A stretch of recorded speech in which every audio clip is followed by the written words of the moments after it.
So, who is behind trying to deselect you? Len Paxton and all that mob. You know what they're like. They're a waste of calories, most of them. Well, old Red Len, I thought he was your biggest supporter. Truss and braces rolled into one. He was till I got elected. He's my biggest enemy now. He can't be, surely, not while I'm still around. Doesn't do any good, all this internal squabbling. The right purging the left purging the right. It's not a party anymore, it's an emetic. So on what grounds are they trying to get rid of you? They don't think I'm radical enough. Oh, radical enough? What about your income tax protest? Well, that was only recently, wasn't it? But you were the biggest radical in the party. You were so red, remember, they used to call you Pillar Box Price. Well, they may have called me Pillar Box Price when I got elected. I'm Pillar of Society Price now in Paxton's eyes. Well, what's he after, then? He wants the nomination. Why does everyone want to be an MP? Well, where else can mediocrities without talent find an outlet for their ambitions? Thank you, Geoffrey. I meant him, not you. Do you think he'll get you deselected? I won't let him. I'm going to fight. Perhaps you could help. Get my supporters to rally round. Yes, certainly. Mind you, it's a bit difficult to rally all on your own. Ah, there you are, Jean. Time for a quick one, have you? What about? About certain income tax protests. Nuclear weapons, I heard.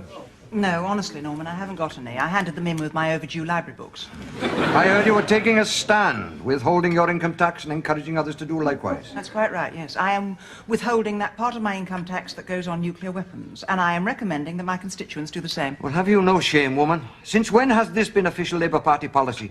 Didn't we agree at conference we were abandoning unilateralism and that nuclear weapons were now a good thing? A good thing? Well, maybe not a bad thing. And let's not forget, Jean, they've kept the peace for over 50 years. Where, Norman? In Iraq, for example? Well, maybe not Iraq, but Budley Salterton's been quiet. I have never made any secret of my views. Oh, yes, well, you don't need to tell me that. But if you did keep them to yourself, I don't think we'd blame you. I have always been against nuclear weapons and pro-disarmament. Well, we're as committed to disarmament as ever, Jean. It's not that we won't get rid of nuclear weapons. We will. We'd just like to wait until it's safe to do so. And when will it be safe to do so? When everyone else gets rid of theirs. And when is that likely to be? When we get rid of ours, probably. And that, Norman, is why I am withholding my income tax. Oh, I see. And the threat of deselection in your constituency by your militant brethren would have no connection with your taking a well-publicized left-wing stand, would it? That's the thing I like about you, the way you can always see the worst in everyone. Well, they gave me the job as whip, Jean, and the view came with it. Excuse me. Morning, Harry. Morning, Mrs. Price. Back again? Yes, no rest for the wicked, eh? No. Oh, talking of whom, is he in? Well, no, Godfrey? Stop playing with your portfolio. I want a word with you about... Oh. Yes, may I be of any assistance? I'm sorry. This is Godfrey Egan's office, isn't it? Ah, yes, poor Godfrey. Shame, shame. What do you mean, poor Godfrey? My impression was that it was always filthy rich, Godfrey. Well, yes, it was, but such is life on the top board, you have to take a dive sooner or later. Jean Price, isn't it? I've seen her in the chamber. Yeah. Richard Monckton, isn't it? I've seen you in the bar. Yes. I'm not really a great chamberman, I'm afraid. I find the Commons, like most chambers, involves an awful lot of effort with very meagre result. So, where is Godfrey? Is he indisposed? And more disposed of, really. He's sort of gone into temporary exile. Did the burdens of office get too much for him? No, it was more the burdens of his credit cards. I believe he was out servicing a loan, and the jack gave way and his overdraft fell on top of him. He sustained severe financial injuries and will be in economic traction for some time. So he's lying low? Well, recuperating, yes. It's been a bad summer. BCCI, Lloyd's. Well, I'm surprised at Godfrey getting bitten. He's always struck me as a very smooth operator. Godfrey is positively Vaseline in many ways. I mean, he's not totally ruined, but, well, if he hadn't had access to his client's money, things could have been a lot worse. So, where is he now? I believe it's usually described as abroad. I don't have the address myself. Well, he might at least have phoned me. I think he scarcely had time to put his trousers on. There is a letter for you. Oh, thank you. This is all very inconvenient. I mean, we were paired. There's a 2-line whip tonight, and I'd already arranged something. Oh, no, Jean, that's perfectly all right. No, you don't need to worry about finding another pair. You're mine now. Says who I'm yours? It explains in the letter. Godfrey sold you to me along with his office. That is, I haven't entirely paid for you yet, but I've certainly put down a substantial deposit. He has got no right to sell me. Now, I paid good money for you, Jean. I was told you were an extremely reliable pair, prompt and punctual, and I do hope I haven't been deceived. How much did he sell me for? Need that concern you, Jean? It was a private transaction. It concerns me if you want this pairing arrangement to continue. I want 20%.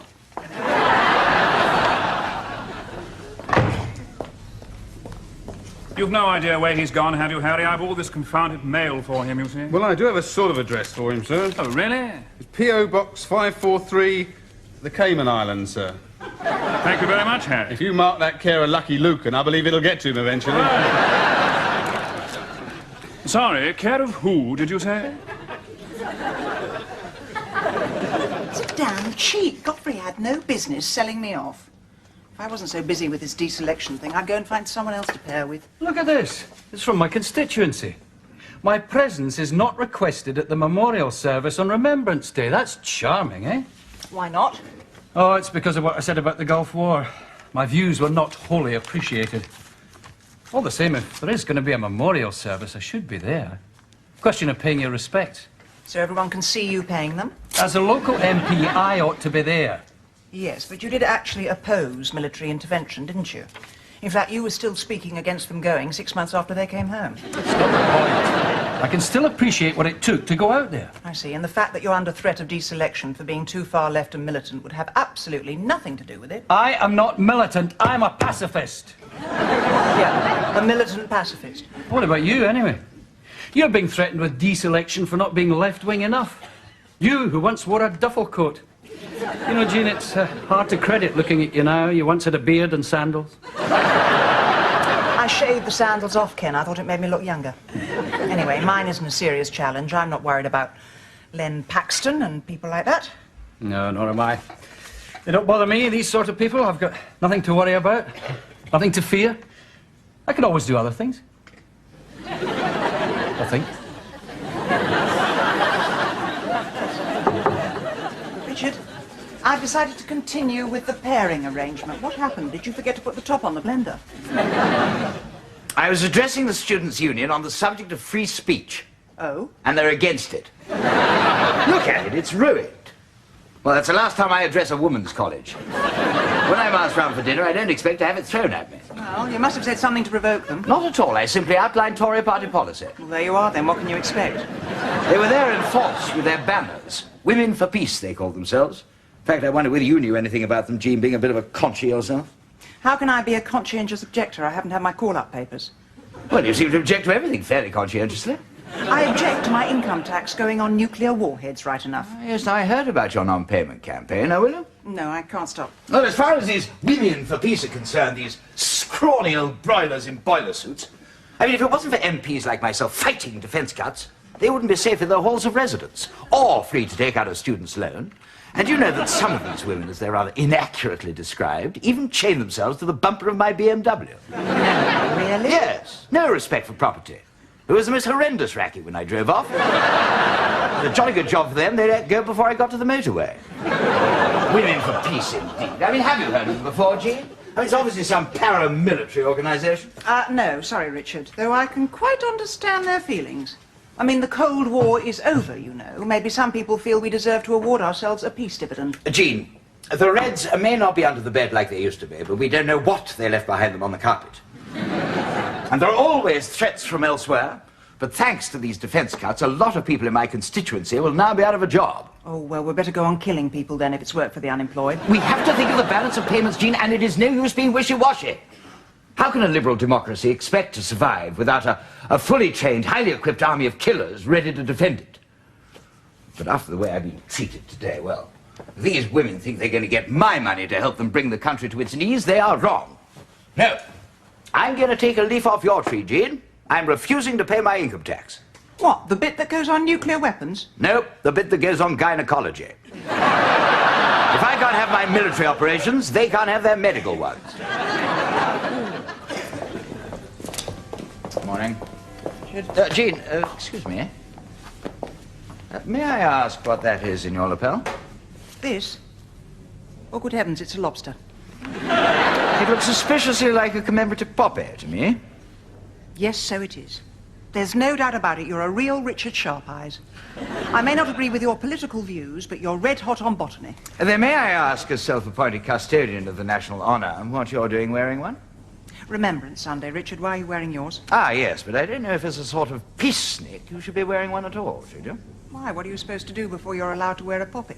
Demonstrate proficiency in the martial arts? Go down the road and kick someone's teeth in? No, but one does have to have certain, well, entitlements to wear one of these. I mean, I pay my share of the defence budget. My whole share, unlike some. Richard, my father came home from the Second World War with 2 pounds of shrapnel in his leg and 3 pounds of medals on his chest.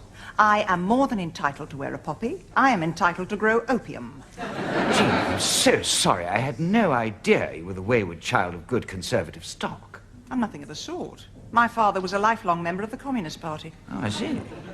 But when you mentioned shrapnel in the leg, I thought you meant that the Germans had shot him. It was the Allies, was it? The Communists were our allies. Were they? Good heavens. So they were. Isn't it funny how one forgets? Oh, well, war and adversity. They bring a man strange, trench fellows. And I resent the assumption, Richard, that the defence of the realm is purely in the hands of the Tory party. Now, I'm not trying to underplay anyone's achievement, Jean. It's just that one must not forget the battles are still lost and won on the playing fields of Eton. Yes. And it's still people from the comprehensives who get used as the footballs.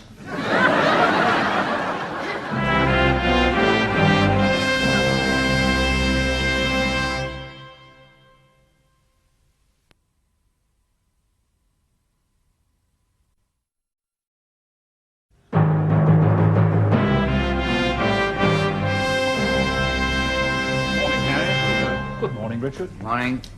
Freddie? What is that in your buttonhole? It's a rose. Grew it myself. It's a Thatcher. No, Freddie. Haven't you had the directive from Central Office? All red roses to be sprayed with weed killer. Sacrifices have to be made. Oh, well, what about my Union Jack boxer shorts? Is it all right to go on wearing those? Only in Benidorm, Freddie. Only in Benidorm. Pardon me saying so, sir. Bit of an idiot, that one, sometimes. Ah, yes. But there are a lot of idiots in the country, you see, Harry. And they're entitled to some representation.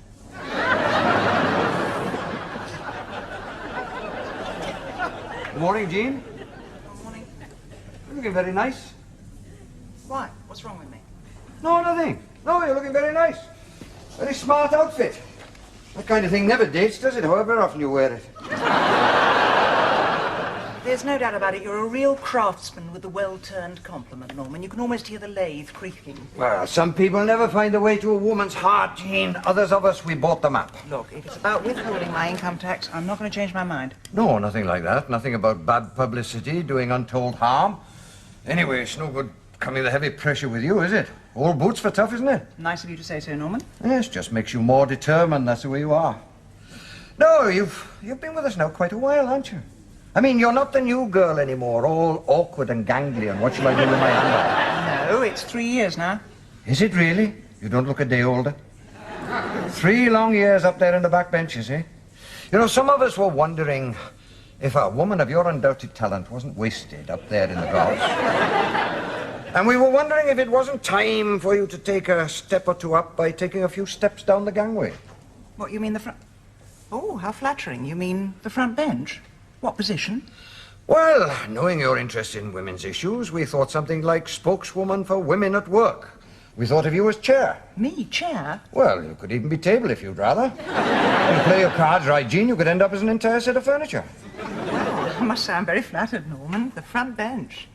Oh, there are people who've been here longer than me. Oh, to the talents, the trades, Jean. Cream always rises to the top.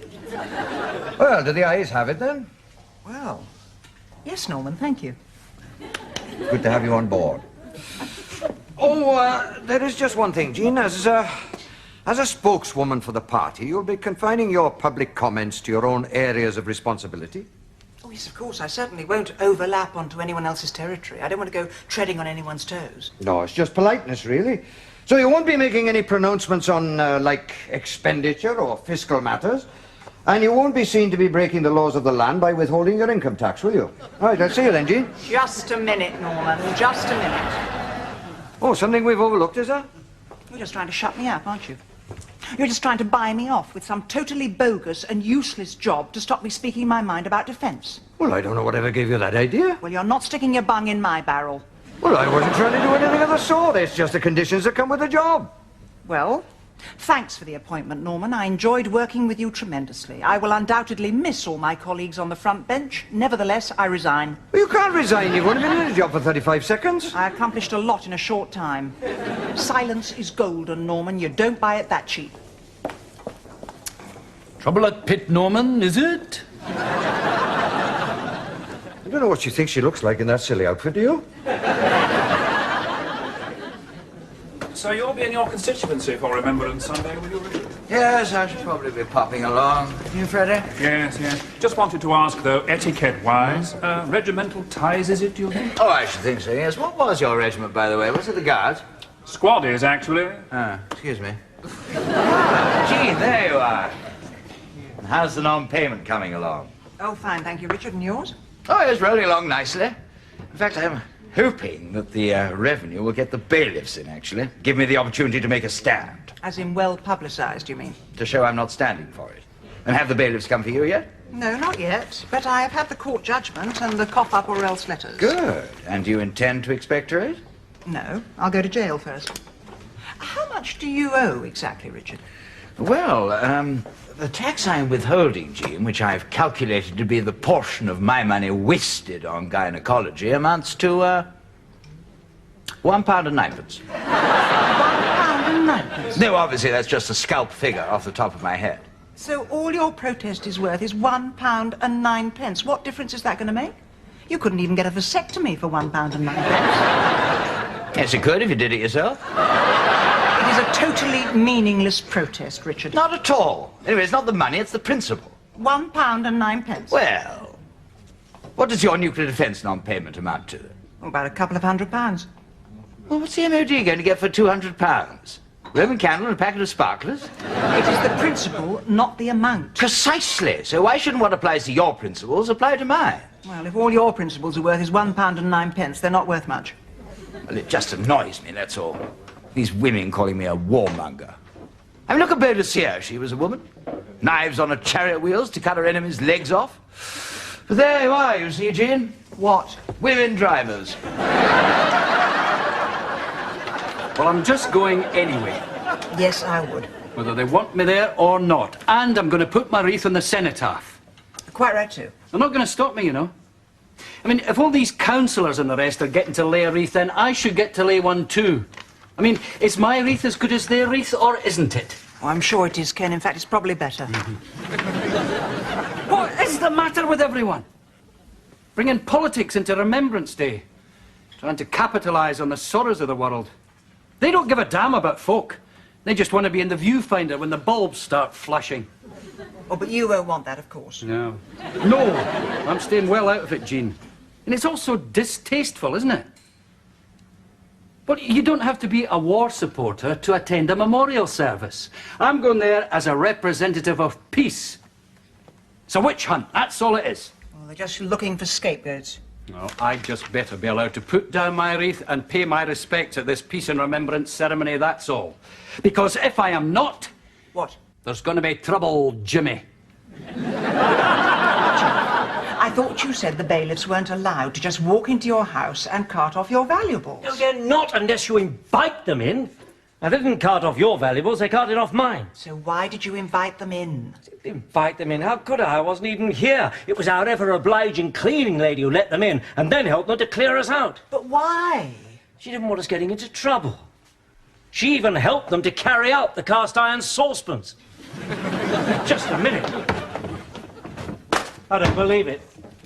They've got my fish brick. With that Sunday dinner gone, you want something to eat, you'll have to go down to the auctions. I didn't want the bailiffs taking goods for the unpaid tax. I wanted to make a stand on this. I was at least looking forward to going to prison for a couple of days. Oh, were you? What about me? How come I never get a break? So what did they take apart from the pans? I can't see anything missing. What did they take? I tell you what they took. They took my golf clubs. Oh, well, nothing of any value then. At least nothing we can't live without. Yeah, I bet you wouldn't be saying that if they'd taken your hairdryer.